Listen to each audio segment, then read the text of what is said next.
Ang kwentong ito ay hango sa totoong buhay.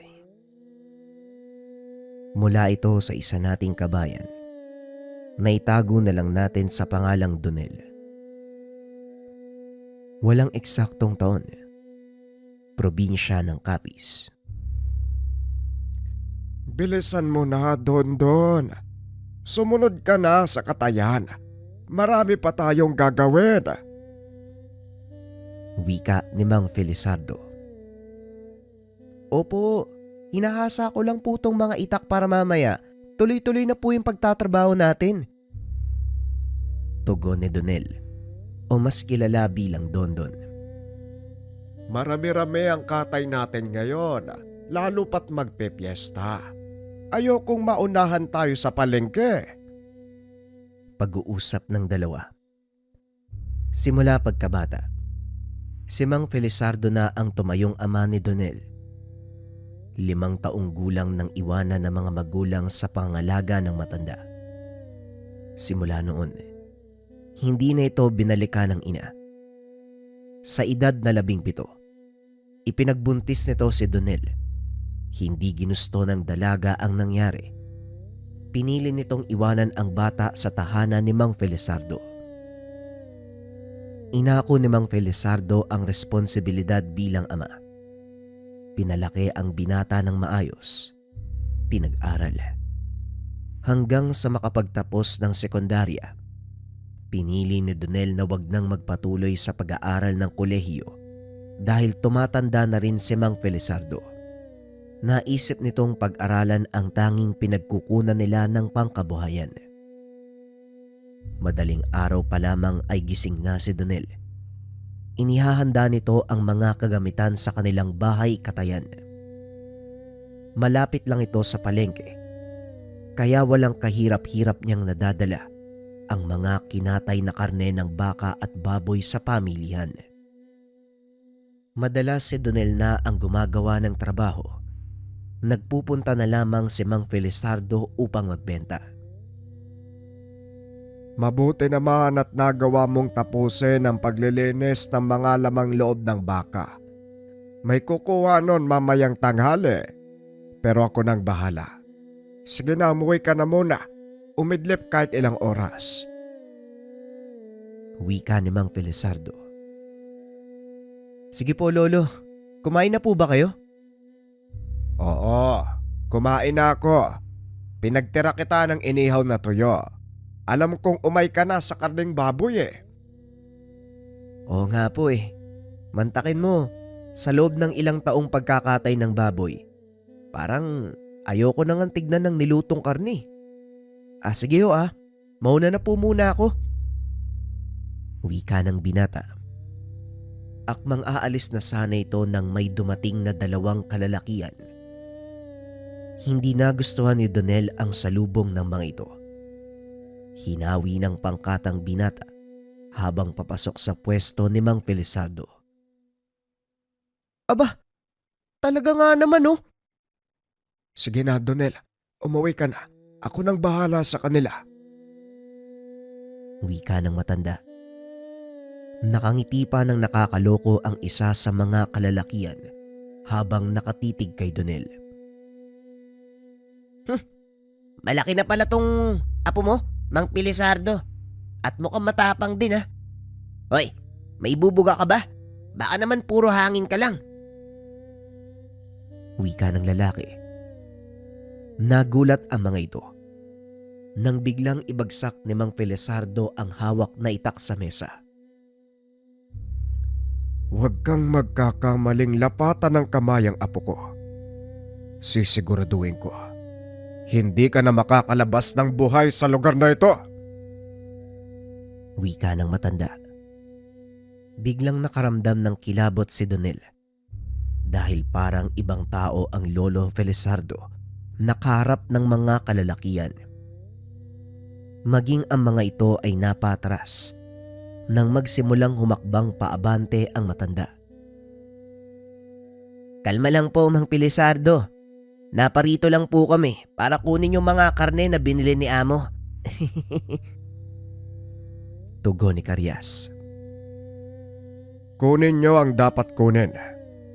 umalis na kayo dito. Marami pa akong gagawin. Wika ni Mang Felizardo. Kinuha ng mga tauhan ni Caryas ang biniling karne. Nagsipag-alisan sa lugar. Ngunit nag-iwan ito ng masakit na titig kay Donel. Sino po ba yung mga tao na yun, Lolo? Ang lalakas ng dating Si Caryas, isa sa mga tao ni Rafael. Huwag mo silang alalahanin dahil hindi naman manggugulo ang mga yon hanggat nandito ako. Pansin ko nga po, Lolo. Takot na takot po sila sa inyo eh. Hindi naman sa takot. Alam lang nila ang kalalagyan sa oras na gumawa sila ng gulo dito sa Baluarte. Sige na, magpahinga ka na. Ako na muna ang bahala dito. Wika ni Mang Felizardo. Umuwi na rin si Donel para makapagpahinga.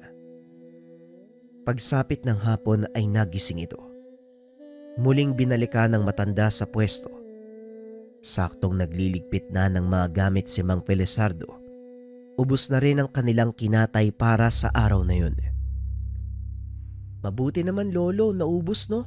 Pati yung karning baka ngayong araw. Tulungan ko na po kayo para makapagpahinga ka na din.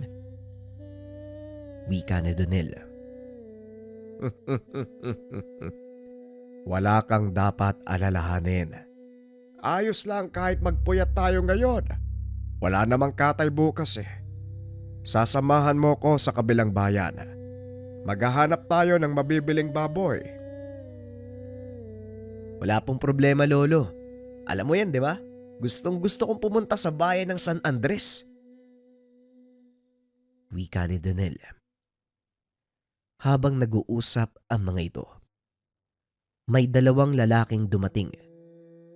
Batay sa kasuotan nila, napagtanto ni Donel na ang mga kalalakihang ito ay Muslim. Magandang hapon po. Sino po sa inyo si Felizardo? Ako ho ang taong hinahanap nyo. Ano hong kailangan nila? Mangyari po kasi, may handa ang gaganapin sa amin at wala kaming mahanap na magkakatay ng baka at ilang piraso ng kambing. Sa hula ko, isang kasalang Muslim ang gaganapin. Pero bakit sa akin kayo lumalapit? Isa pong kakilala nyo ang dadalo ng kasalan at siya din ang nagrekomenda. Nahalal kayo kapag pumatay ng mga hayop na kakatayin. Tugon ng lalaki. Sa mga hindi nakakalam, ang paniniwalang Muslim ay nahati sa dalawa, halal at haram. Ang halal ay mga bagay na pinahihintulutan ng Quran, samantalang ang haram, mga bagay na ipinagbabawal ng banal nilang kasulatan. Huhulaan ko kung sino nagrekomenda. Si Marwan na naman. Tama po kayo. Maasahan po ba namin ang inyong tulong? Sabihan nyo si Marwan. Darating ako. Wika ni Mang Felizardo. Matapos makipag-usap, kagad nang umalis ang mga kalalakihan. Sino po yung mga tao na yun, Lolo? Parang mga Muslim Mga kaibigan mula sa komunidad ng mga Muslim. O siya, tapos na ako sa pagliligpit dito. Umuwi na tayo at maganda na mga gamit. Kailangan nating umalis ng maaga. Wika ng matanda. Ito ang unang beses na dadalo si Donel sa handaan ng mga Muslim. Kaya medyo nag-aalangan. Alam ng binata na maraming kaugalian ang hindi dapat suwayin. Natatakot siya na baka hindi sinasadya. Lumabag siya sa mga kaugalian. Lolo, sigurado ka ba? Ayos lang na sumama ako sa'yo. Baka mamaya may kung ano ako magawa, mapugutan ako ng ulo eh. Wika ni Donel. Tumawa ng malakas si Mang Felizardo. Nakakatawa ka talaga. Huwag kang mag-alala. Hindi ganon ang pamilya ni Marwan. Malalaman mo na lang bukas. Halika na. Medyo nagugutom na din ako eh. Tugon ng matanda. Kinabukasan madaling araw pa lang ay umalis na ang mga ito sa kanilang bahay. Dala-dala ang mga gamit sa pagkatay. Pinuntahan ng mga ito ang komunidad ng mga Muslim sa kabilang bayan. Pagdating sa tahanan ni Marwan, sinalubong sila ng mga kaanak, lalo na ang partido ng mga lalaki. Assalamualaikum, kaibigang Felizardo. Mabuti naman at nakarating ka. Ang bunga kala ko, tatanggihan mo na naman ang aking alok. Wika ni Marwan habang nakatingin kay Lolo Felizardo. Walaikum salam kaibigan. Kailan ba ako tumanggi sa imbitasyon ng isang mabuting kaibigan? Oh, nasa na ang mga kakatayin? Nasa likod ng bahay, pero mamaya na yan. Dahil ilang minuto lang ay magsasagawa ng pahara ang aking mga kapatid na Muslim. Kaya habang nag-aantay, doon muna kayo sa tahanan at magkape.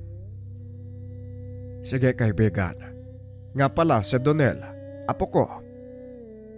Ikinagagala kitang makilala, Donel. Ako naman ay si Marwan. Akin po ang karangalan. Maraming salamat po sa pagtanggap sa amin, ha? Tugon ng binata habang inaabot ang kamay ni Marwan para magmano.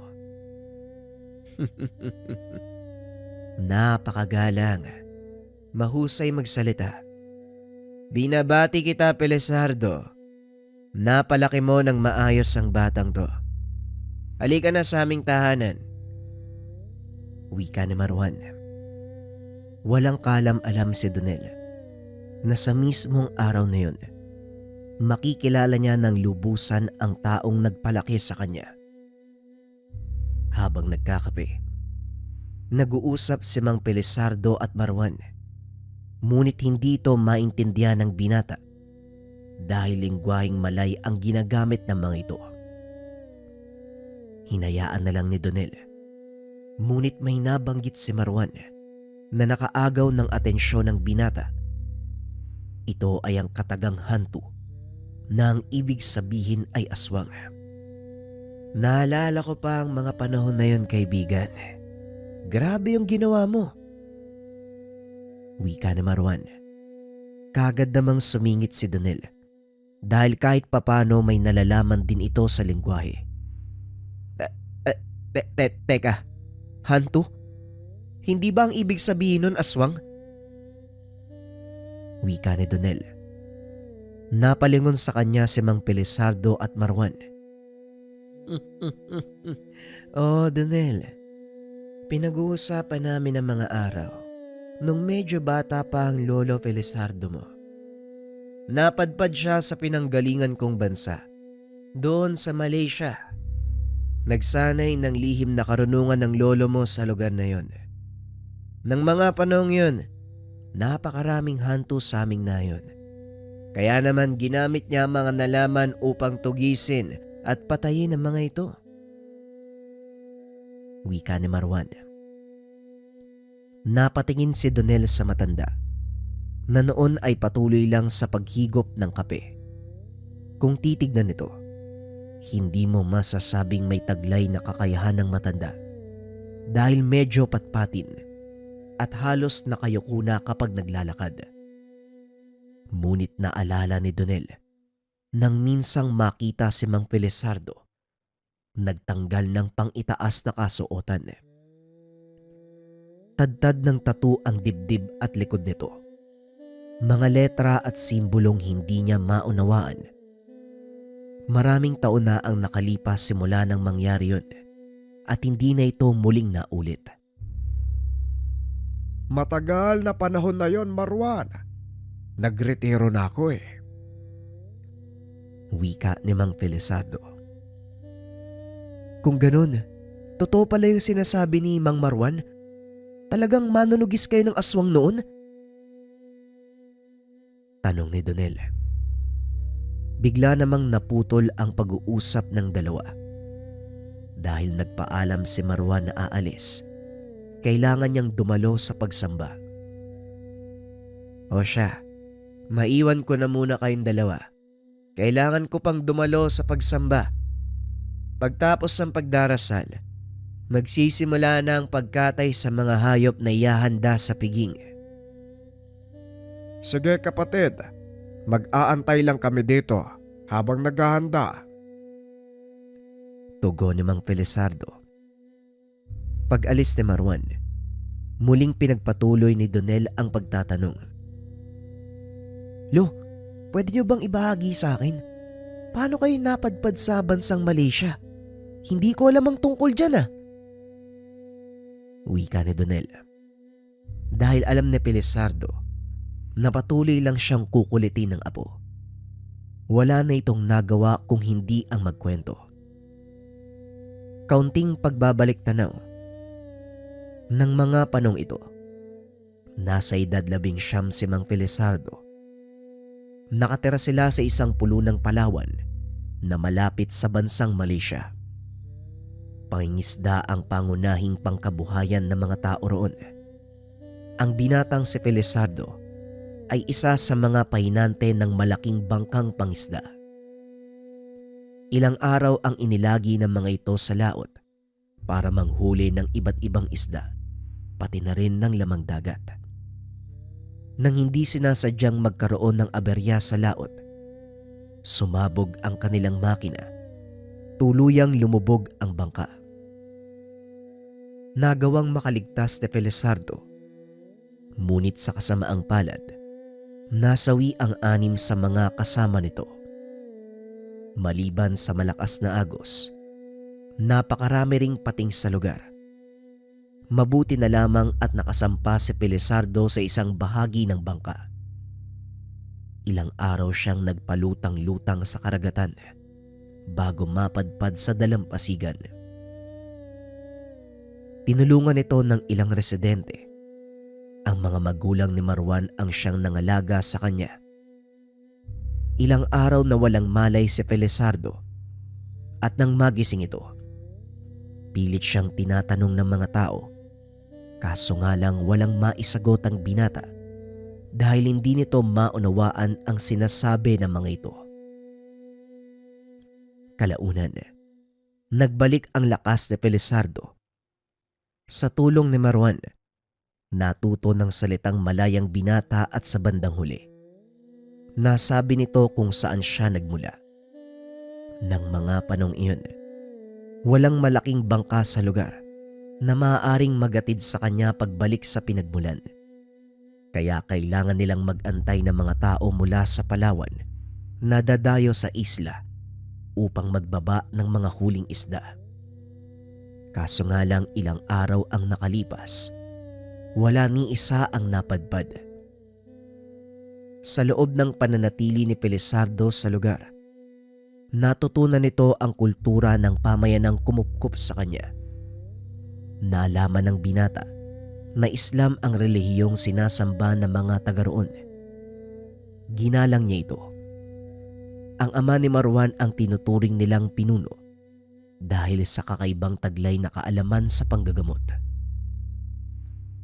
Namangha ang binata nang minsan itong manood ng panggagamot ng ama ni Marwan. Gamit lang ang mga dasal at hilot. Nagawa nitong pagalingin ang mga simpleng karamdaman ng mga tao. Ngunit hindi lang sa panggagamot natapos ang nalaman ni Felizardo. Napag-alaman din ng binata na napakaraming aswang ang nakatira sa mga kagubatang nakapaligid sa nayon. Isa sa mga katungkulan ng ama ni Marwan ang protektahan ang nayon laban sa mga ito. Minsang nasaksihan ng binata ang kakayahan nito sa pakikipaglaban. Nang minsang may lumapit na tao sa kanilang tahanan, nangingi ito ng tulong dahil nawawala ang kanyang 5 taong gulang na anak. Hindi nagdalawang isip na lumakad ang ama ni Marwan. Marwan, sumama kayo nang makita ng kaibigan mo ang nangyayari sa lugar na ito. Wika ni Mang Sahid. O Felizardo, narinig mo hindi ba? Sasama tayo kay Baba. Tugon ni Marwan. Bagaman nag-aalangan, walang nagawa si Felizardo kung hindi sumunod sa sinabi ng taong nag-aruga sa kanya. Nagtungo ang mga ito sa bahay ng taong humingi ng tulong. Nasa kalagitnaan ng malawak na taniman ng niyog at walang bakod sa paligid, kaya maaaring pumasok ang anumang ligaw na hayop nang hindi nila namamalayan. Pagdating sa lugar, hindi na nagsayang ng panahon si Mang Sahid. Nag-ikot ito sa paligid ng bahay para maghanap ng mga palatandaan. Hindi nagtagal, nakakita ito ng ilang bakas ng bata. Marwan, halik kayong dalawa dito. Nakikita nyo ba ang mga bakas na ito? Wika ni Mang Sahid. Oo, mga bakas ng paa ng isang bata papunta sa loob ng taniman. Bago lang ang bakas na ito. At maaaring hindi pa huli ang lahat. Bilisan nyo. Magdala kayo ng sulo. Papasok tayo sa taniman. Wika ng matanda. Dali-daling naganda ng salo si Marwan. Sinundan ito papasok ng taniman. Napakalawak ng tanimang iyon. Kaya naman nahirapan silang hanapin ang bata. Ngunit napansin ni Felizardo na biglang nawala ang mga bakas. Huminto ang mga ito sa tapat ng isang malaking puno. Mang Sahid, parang naputol na po dito yung mga bakas ah. Wika ng binatang Felizardo. Dali-dali itong pinunta ni Mang Sahid. Nakitang totoo ang sinasabi ni Felizardo. Inilawan nito ang katawan ng malaking puno. Nakita ang mga marka ng kalmot na tila mula sa isang nilalang na may matalas na kuko. Nagkalat sa lugar ang malalaking pusa, kagaya ng tigre at jaguar. Ngunit bilang batikang mga ngaso, kilala ni Mang Sahid ang bakas ng paa ng mga ito. Hindi ito sa tigre o kahit sa anong malaking pusa. Nasa paligid lang ang nilalang. Marwan, akyatin mo ang puno ng marahan. Kung sakaling may makita ka, huwag kang magdalawang isip na tumalon. Wika ng matanda. Dali-dali namang sumunod si Marwan. Ilang segundo lang ang nakalipas ay tumalon ito paibaba. Dali-daling tumakbo. Alam na ni Mang Sahid ang ibig sabihin, kaya hinatak nito ang kamay ni Felizardo palayo sa puno. Maya-maya pa, bumaba ang isang nilalang. Hinagis ni Mang Sahid ang hawak na sulo. Tumambad sa kanila ang isang lalaki. Mahaba ang buhok. Kumikintab ang katawan sa dami ng langis. Kitang-kita din ang mga marka ng dugo sa kanyang bibig. Sa isip ni Felizardo, ito na ang sinasabing hantu. Hindi makakilos ang binata ng mga oras na yun. Lalo pa nang makita nitong namimilipit ang katawan ng nilalang. Gumapang papunta sa kanila. Napakabilis ng kilos nito. Binunot ni Mang Sahid ang kanyang sandata. Isa itong kris na gawa sa tanso. Kaso nga lang nang makalapit ng husto, inundayan nito ng saksak ang nilalang. Sa kasamaang palad na sugatan ng maluba. Tila may kung anong nagtulak kay Felizardo na kumuha ng pamalo. Sinugod ang nilalang. Ngunit nagawa pa rin itong makailag. Isang malakas na sipa mula sa kalaban ang natamo ng binata. Dahilan para tumalsik ito sa malayo. Hindi na malaya ni Felizardo ng mga oras na yun. Ngunit pilit itong bumabangon para saklolohan ang mga kasama na noon ay nakikipagbuno sa nilalang. Hawak-hawak ni Mang Sahid ang kanyang tagiliran Patuloy siyang nakikipagtuos sa nilalang. Umaagos ang dugo mula sa sugat nito. Alam ni Pelizardo, anumang oras ay bibigay na ang katawan ng matanda. Dali-dali nitong dinampot ang sulong inihagis ni Mang Sahid. Inihampas sa likod ng nilalang, dahilan para masunog ito. Mahusay, Pelizardo. Apoy ang isa sa mga pangontra sa kanila. Bilisan mo, Marwan. Tapusin na natin ang isang to para mahanap natin ang nawawalang bata. Wika ni Mang Sahid. Sabay abot ng hawak nitong Chris kay Marwan. Lumuhod naman ang binata upang magdasal habang nakabuka ang mga palad para sa langit. Nakatingala ito habang binabanggit ang mga kataga. Bismillah, Irrahman Irrahim, Allahu Akbar. Matapos itong mag-usal, dali-daling tumayo si Marwan at sinugod ang nooy natutupok na nilalang. Sinaksak nito sa dibdib ang hawak na sandata hanggang sa tuluyan ng matumba at mamatay. Sa pagkakataong iyon, tinawag naman ni Mang Sahid si Pelizardo. Inabot ang mahabang gulok. Ngayon ikaw ang tumapos sa aswang na yan. Pugutan mo siya ng ulo. Wika ni Mang Sahid.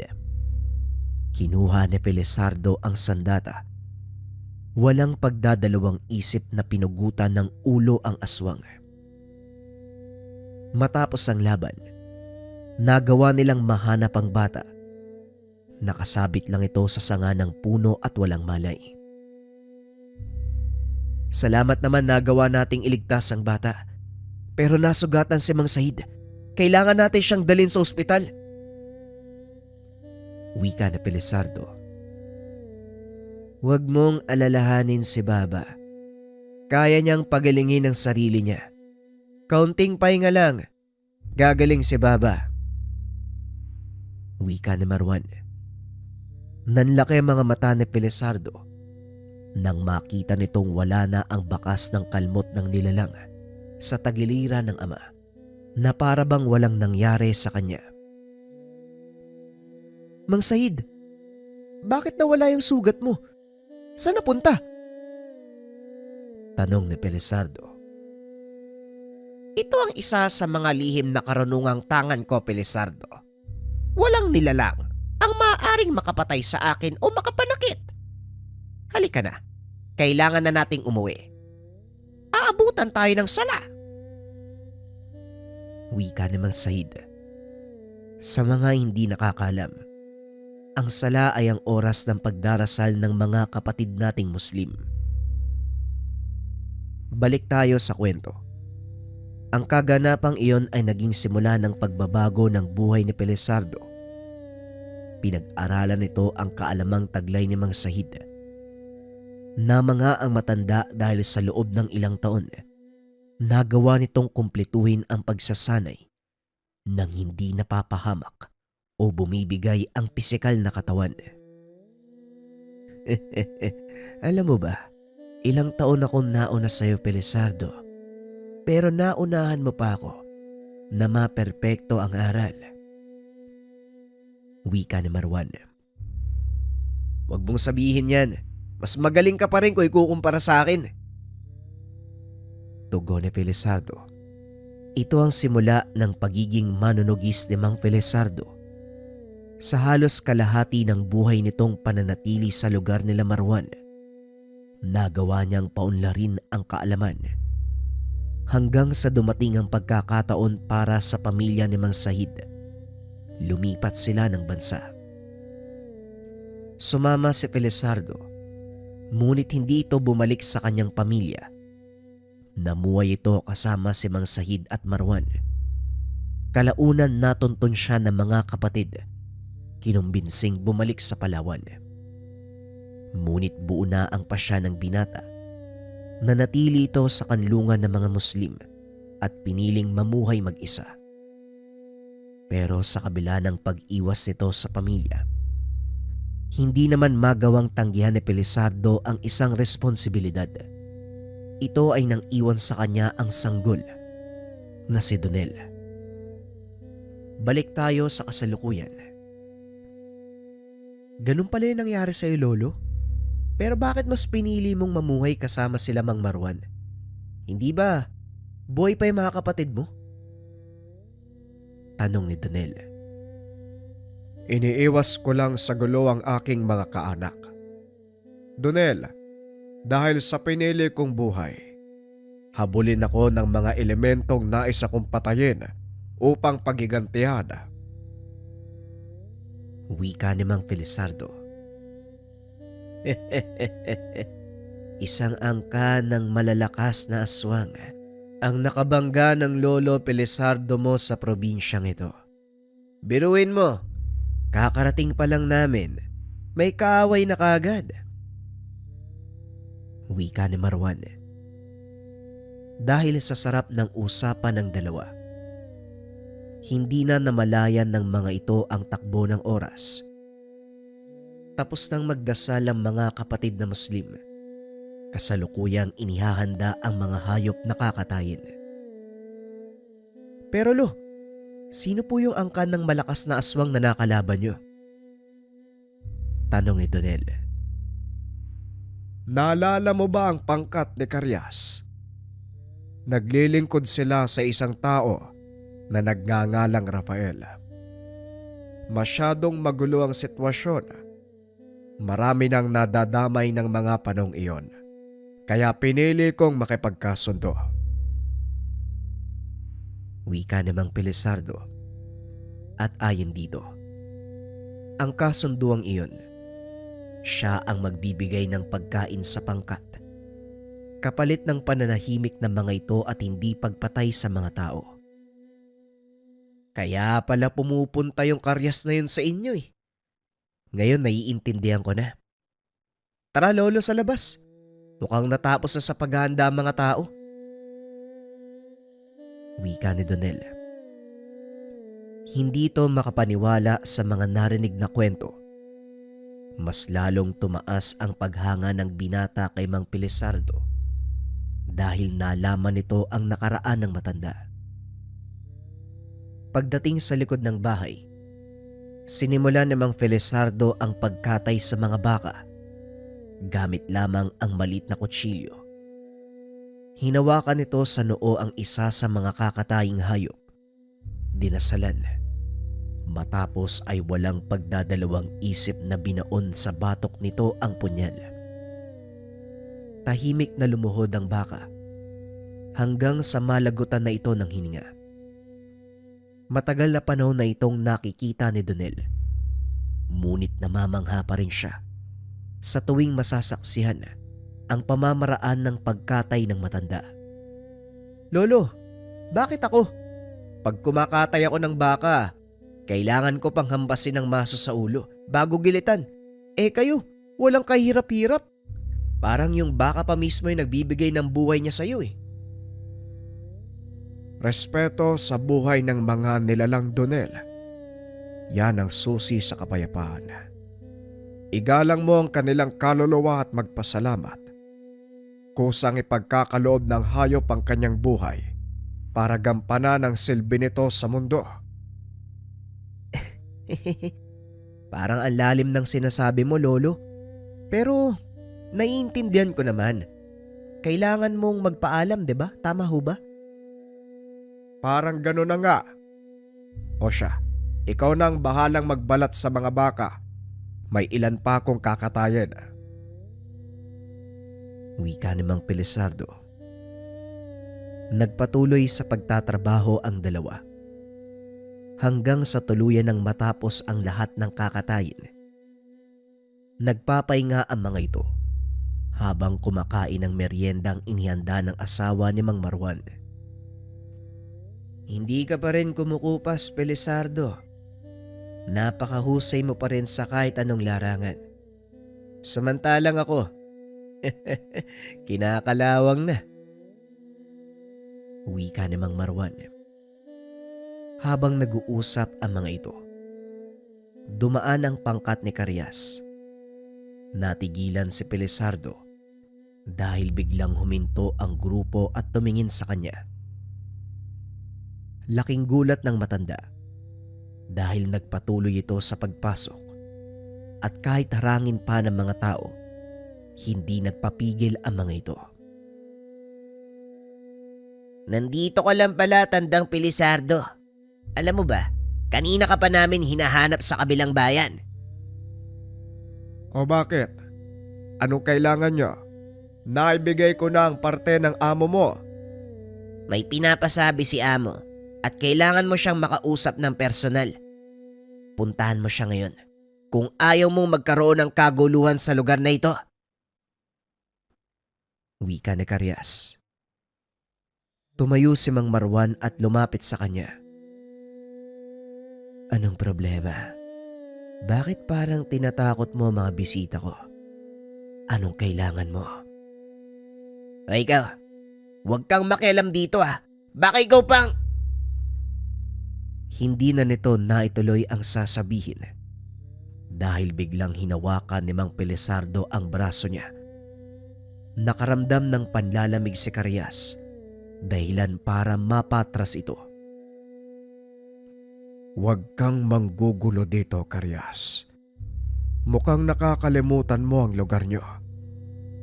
Sa oras na may galawin ka sa mga taong nandito, hindi ka na makakabalik sa amo mo ng buo.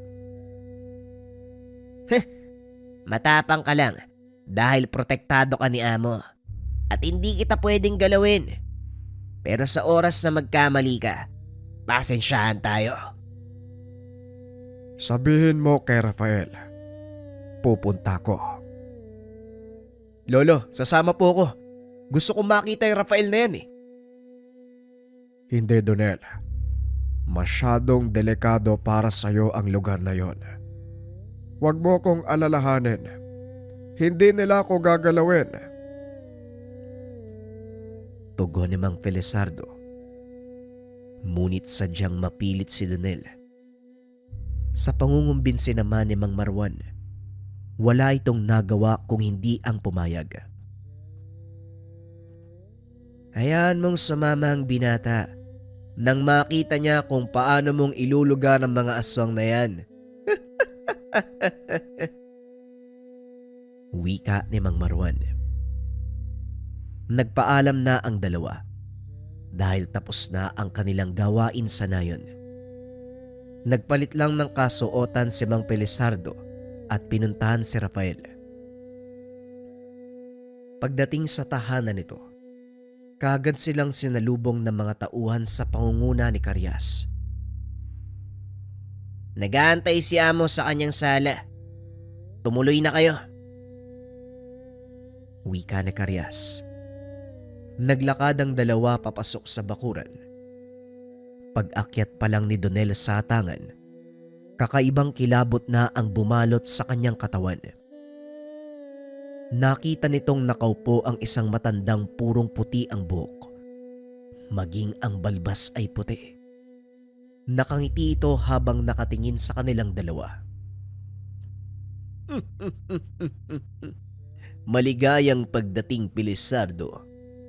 Ang akala ko'y hindi mo napapaunlakan ng paanyaya.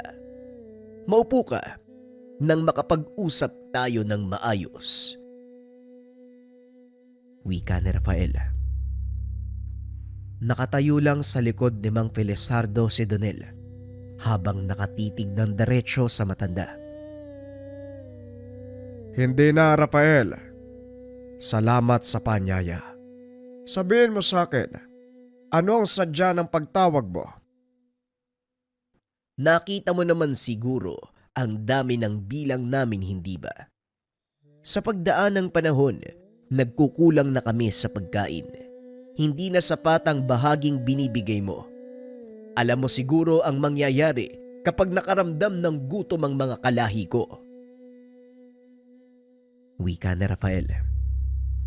Ramdam ni Donel ang matinding galit kay Mang Pilisardo. Ngunit nanatili itong kalmado. Alam na alam ko ang mangyayari. Bilang taong may isang salita, tutuparin ko ang pangako ko. Dadagdagan ko ang ibibigay na bahagi. Wika ni Mang Pilisardo. Ngunit laking gulat nito nang biglang magsalita si Donel. Hindi naman siguro pwedeng habang buhay mong kargoy ng mga yan, Lolo. Sila ang gumawa ng problema. Bakit ikaw ang lulutas? Wika ni Donel. Napalingon si Rafael. Tumayo sa kinaupuan. Tama nga naman ang binata. Bakit mo naman sasalawin ang problemang hindi sa iyo, Felizardo? Gusto ko ang binatang ito. Pero nasa iyo ang pagpapasya. Tutuparin mo ang pangako mo o babaliin ang kasunduan.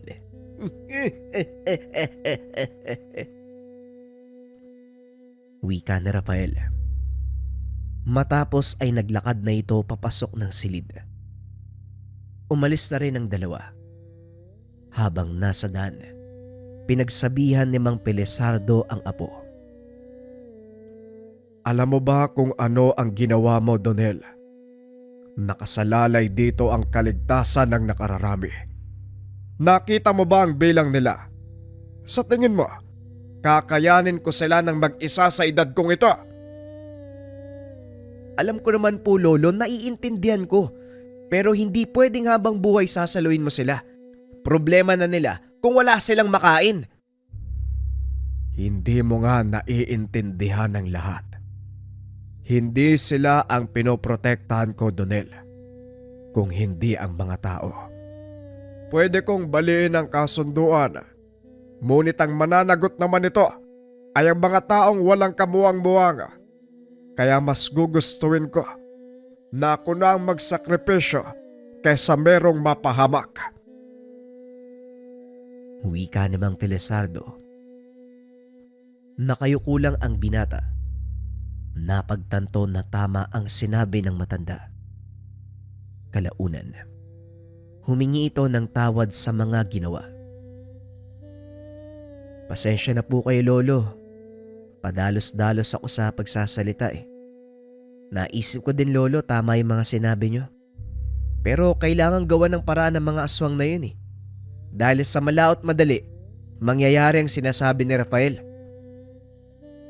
At yan ang hindi ko hahayaang mangyari. Siguro, Donel, oras na para pag-aralan mo ang lahat ng mga nalalaman ko. Napahinto sa paglalakad ang binata. Nilingon si Mang Felizardo. Sigurado po ba kay Lolo? Tuturuan mo ko? Narinig mo ang sinabi ko. At napagtanto ko din na tama ang mga sinabi mo. Kaya tuturuan kita. Hindi para ipagpatuloy ang ginawa ko, kundi para maging katuwang sa pagpigil sa mga aswag. Bukas na bukas, babalik tayo sa tahanan ni Marwan para simulan ang pag-aaral mo. Pero nasa iyo pa rin ang pagpapasya. Hindi kita pipilitin. Sa totoo lang, Lolo, natatakot ako eh. Pero kung ang tadhana ang magtutulak sa akin na pag-aralan ko ang kaalaman nyo, sige po, handa na ako. Pag-uusap ng dalawa. Kinabukasan bumalik ang mga ito sa tahanan ni Mang Marwan. Kinausap ang matandang Muslim. Sigurado ka ba, iyo?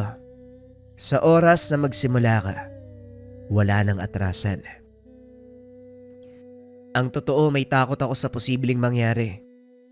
Pero kung ito lang ang tanging paraan para makatulong, sige ho, tatanggapin ko ang anumang pagsubok.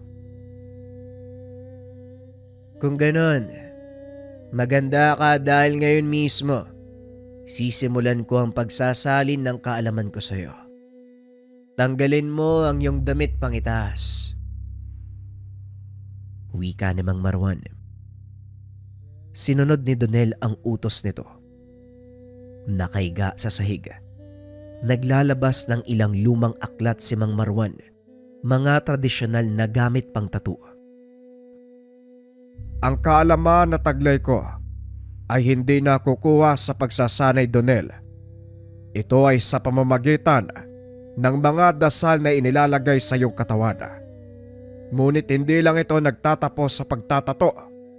Dadaan ka sa mental at pisikal na pagsubok.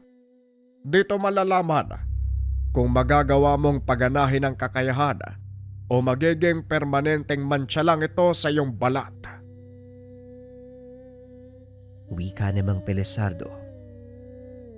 Mahabang oras ang ginugol ng dalawang matanda sa paglalagay ng mga dasal. Nagsalitan ang mga ito sa pagtatato. Hindi maipaliwanag na sakit ang nararamdaman ni Donel.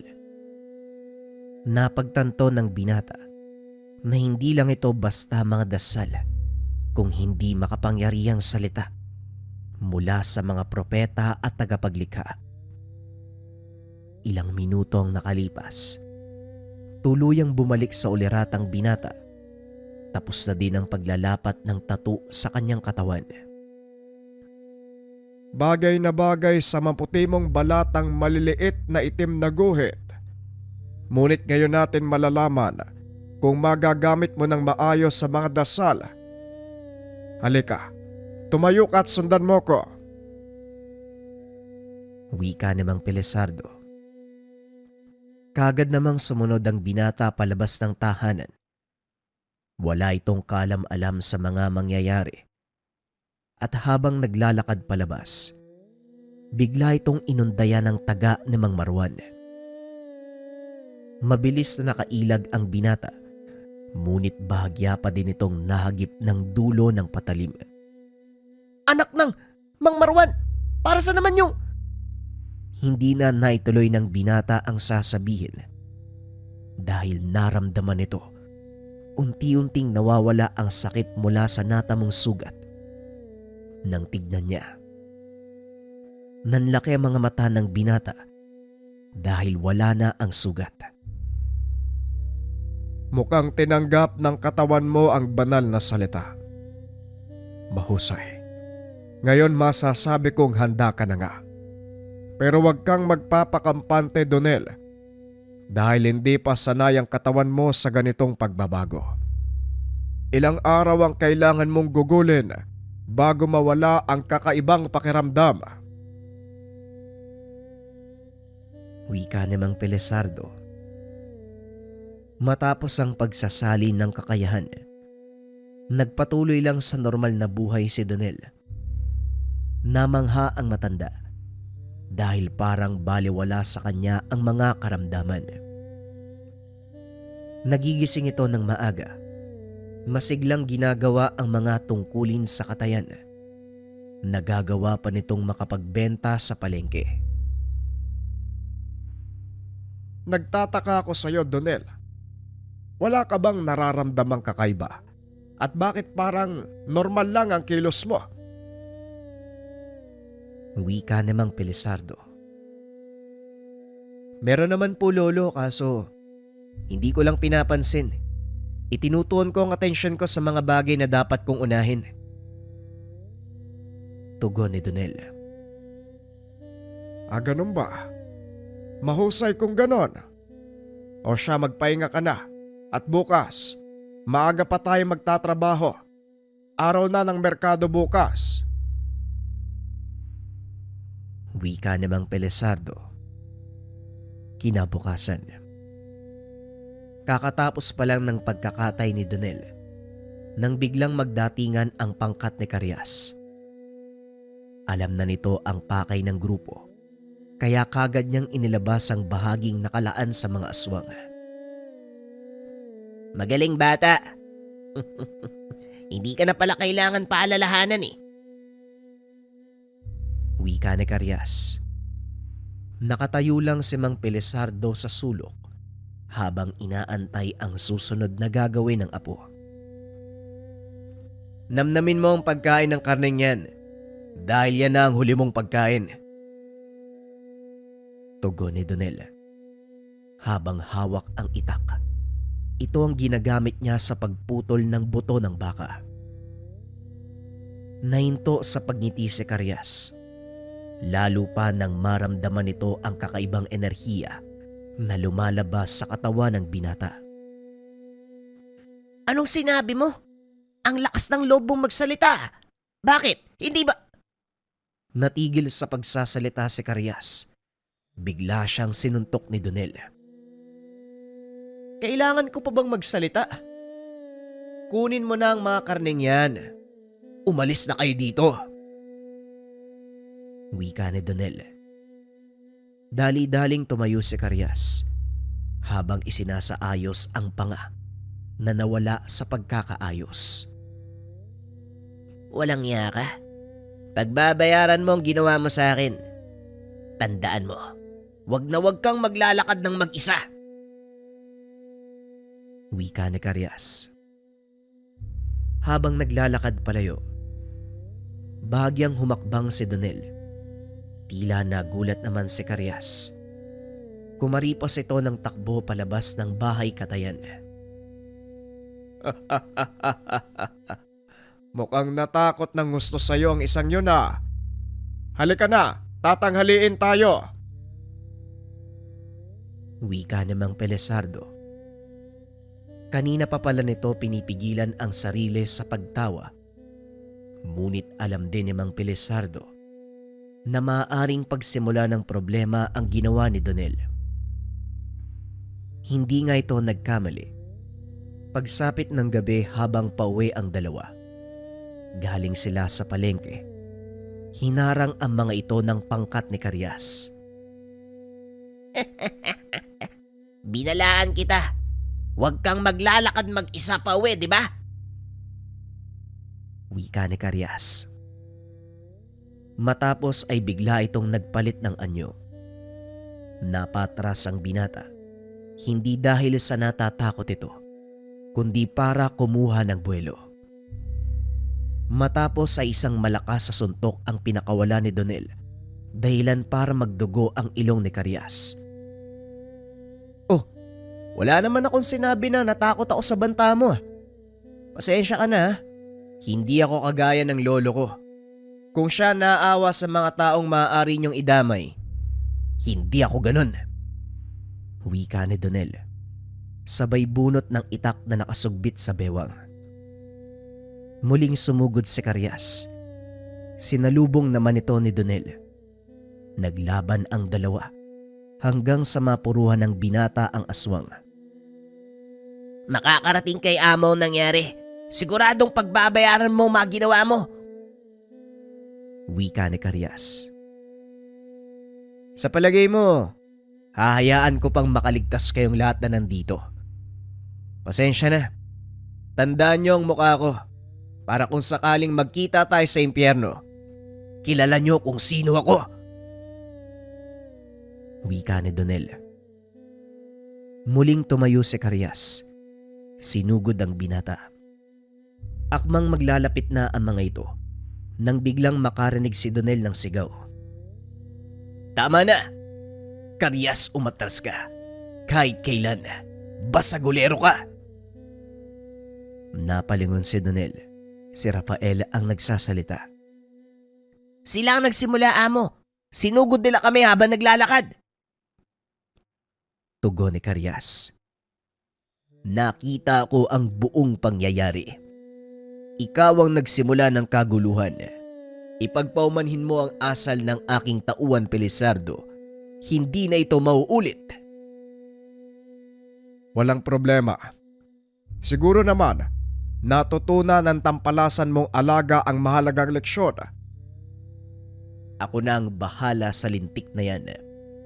Pasensya na kung humantong sa ganito ang kabulastugan ng aking tauhan. Sa'yo din, binata. Humihingi ako ng kapatawaran. Wika ni Rafael. Biglang nagulo ang isipan ni Donel. Dahil napansin ito, parang walang nangyayaring higduaan sa pagitan ng dalawang matanda. Sandali lang, hindi ba magkalaban kayo, Lolo? Bakit parang walang nangyari? Tama ka, binata. Magkalaban kami ng lolo mo. Pero matagal na panahon na ang lumipas. Nagbago ang lahat ng ito at siya ang nagmulat sa akin ng katotohanan na hindi lang pagkain ng silbi ng mga tao sa aming mga aswang. Ang kasunduang sinasabi ko sa pagitan namin ni Rafael, Isang pangako sa isa't isa, Donel. Walang aswang mula sa kanyang angka ng papatay ng tao. Wala rin akong papatayin mula sa kanyang angkada. Yung karne na kinokolekta ni Karyas, ano naman ho yun? Yon ang ipinangako ko sa kanila. Hindi sapat ang nakukuha nilang pagkain sa kagubatan. Dahil nangako silang hindi papatay ng mga tao, pinili kong kusang bigyan ng bahagi ng mga kinatay nating hayop ang angka nila. Eto namang Karyas na to. Bakit parang tagapagmana ng asyenda kumakaasta?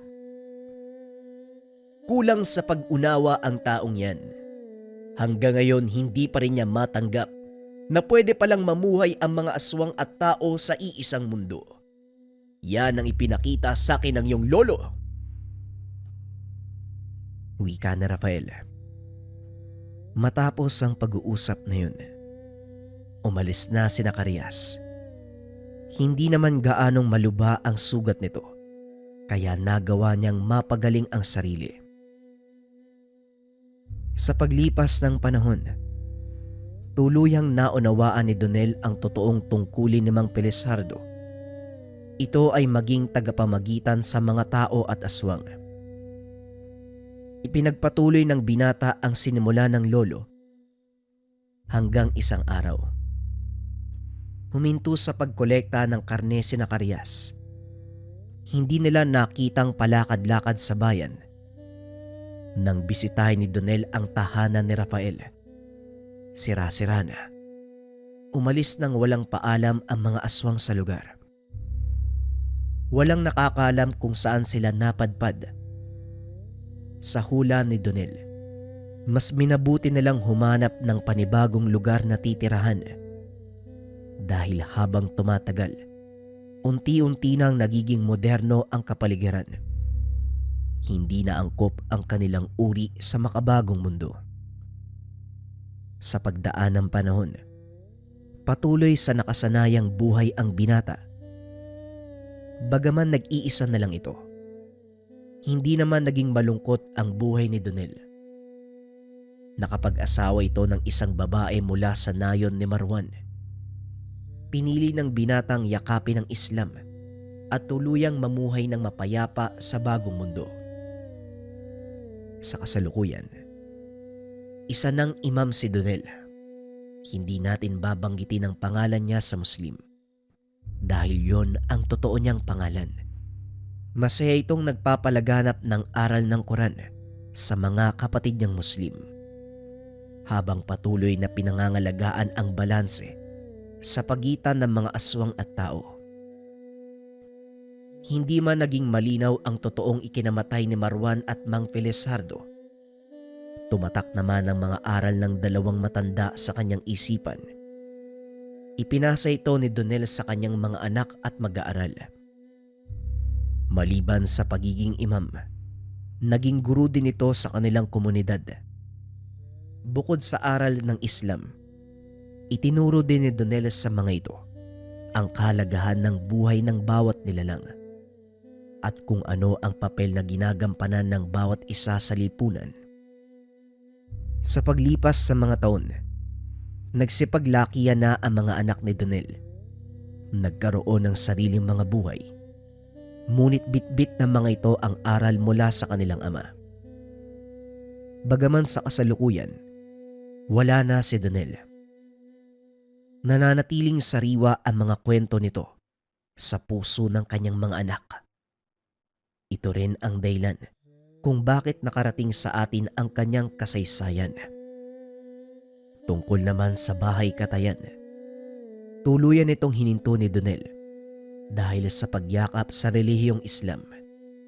Pinagbili ng kanyang pamilya ang lupang kinakatayuan. Ginamit ang pera para makapagpatayo ng paaralan sa kanilang nayon. Laking pasasalamat ng komunidad sa naging tulong ni Donel.